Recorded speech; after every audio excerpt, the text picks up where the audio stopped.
કારણ કે જબુ ગામ એ એક મહત્વનું સેન્ટર છે. તાલુકા મથકનું પહેલાં બી તાલુકા મથક પંચાયતના મતદારો નગરપાલિકામાં મર્જ થઈ જતા નવીન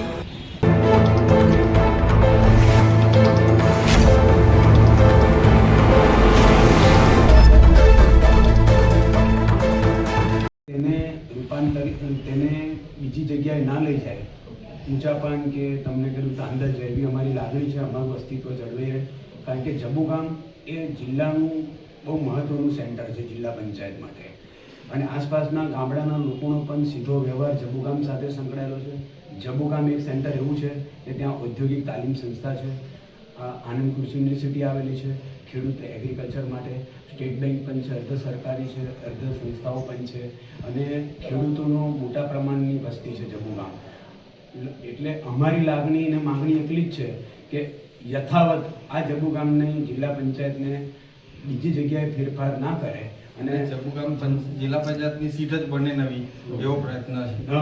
એટલે અમારી 3 છે અત્યારે નગરપાલિકામાં બે તાલુકા પંચાયત. વડોદરા જ્યારે જિલ્લા પંચાયત હતી ને ત્યારથી આપણું છોટાઉદેપુર અલગ પડ્યું ને એ પહેલા જબુ ગામ જિલ્લા પંચાયત બોલાતી હતી. એટલે અમારી લાગણી એટલી જ છે કે એટેજ રાખે જબુ ગામ જિલ્લા પંચાયતને, એની રજૂઆત કરવા માટે અમે આવ્યા છે.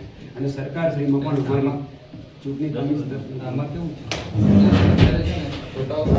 આજે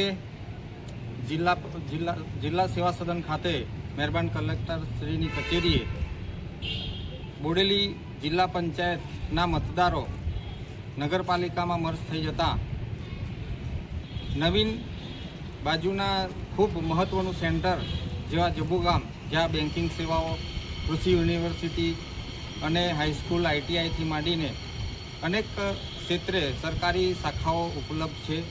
અને આ વિસ્તારના જે પ્રજાજનો છે એ જબુ ગામના બજારનો અને અન્ય ક્ષેત્રનો લાભ લઈ રહ્યા છે. તો આ વિસ્તારને જો જિલ્લા પંચાયત સીટ ના મળે તો આ વિસ્તારની પ્રજાજનોને બહુ મોટી હાલાકી ભોગવવાનો વારો આવે તેવું છે. તો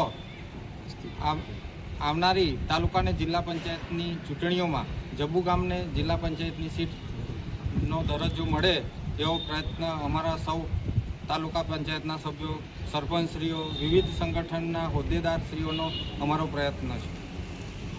જબુ ગામમાંથી અમે આજુબાજુના ગામોના સરપંચો, ગામના આગેવાનો, વેપારી સમાજ, અમે બધા ભેગા થઈ અને જિલ્લા પંચાયત શિક્ષણ સમિતિના ચેરમેન સંજયભાઈ રાઠવા સાહેબની આગેવાની હેઠળ જબુ ગામ જિલ્લા પંચાયત જે વર્ષોથી હતી, પરંતુ બોડેલી નગરપાલિકા બની જતા અને મર્જર થઈ અને આ જિલ્લા પંચાયત અન્ય જગ્યાએ ખસેડવામાં ના આવે અને યથાવત જબુ ગામ જિલ્લા પંચાયત રાખવામાં આવે, એના અનુસંધાનમાં આજ રોજ અમે છોટાઉદેપુર મુકામે માન્ય કલેક્ટર સાહેબની કચેરીમાં આવેદનપત્ર આપવા માટે આવ્યા હતા કે અમારો જે હક અને અમારો જે ન્યાય છે એ અમને મળવો જોઈએ.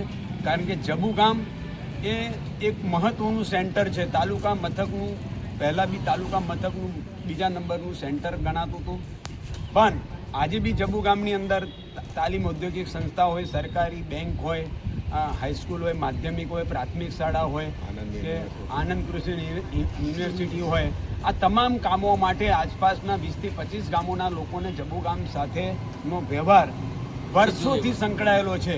અને આજે પણ જબુ ગામ સાથે બેંકના કે કોઈ પણ કામ કે દવાખાનાના કામ માટે પણ જબુ ગામ આવતા હોય છે. અને છોટાઉદેપુર અને વડોદરા વચ્ચેનો નેશનલ નંબર 56 હાઈવે આવેલો છે, એ જબુ ગામ આવેલું છે. તો ત્યાં આગળ બધાને અમને ન્યાય મળે અને જિલ્લા પંચાયત અન્ય જગ્યાએ ખસેડવામાં ના આવે અને જબુ ગામને યથાવત રાખવામાં આવે ને કોઈ પણ ફેરફાર ના આવે ને જબુ ગામનું અસ્તિત્વ ટકી રહે, એવી અમારી લાગણી અને માગણી માટે અહીંયા આગળ અમે આવેદનપત્ર આપવા માટે આવ્યા હતા.